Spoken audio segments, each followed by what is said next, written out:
My name is Jessa Bruno, and this is my presentation for philosophy. It is on the topic of voluntary euthanasia. It is generally accepted that all human beings possess autonomy. This means individuals are self-governing agents who deny anyone else the authority to exercise power over their activities. This is an important consideration to keep in mind when discussing ethical questions about voluntary euthanasia. Utilitarianism is concerned with the consequences of actions, whether an action has the maximum benefit for the majority involved. Fairness is an integral aspect of utilitarianism. Maximizing pleasure and minimizing pain for all parties is the goal. Importantly, the individual utilitarian is given the same consideration as others involved. However, if one accepts the autonomy of the individual, we must decide if the rights of others supersede free agency.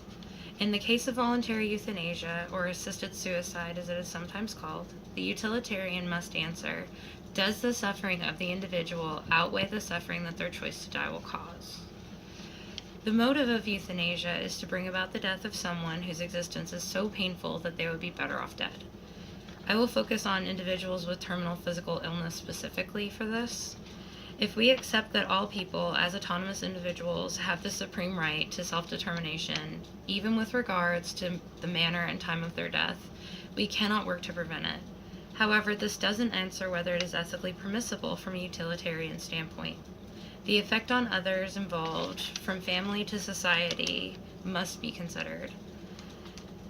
With the advent of advances in modern medicine and technology, we are capable of extending the life of terminally ill patients. While this can be considered a blessing, it can also be a curse.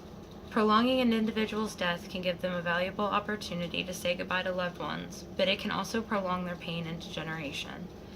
This extended suffering and decline has negative effects on both the individual and those that are around them. From the perspective of utilitarianism, the correct action is one that gives maximum pleasure or causes the least amount of pain. In the case of those who are terminally ill with no chance of living what they consider to be a productive and meaningful life, the least harmful action would be condoning their voluntary decision to die. This allows for an end to their individual pain and suffering physically, as well as potentially giving the opportunity to mitigate the psychological pain that their death will cause others by choosing the time and circumstances for their death.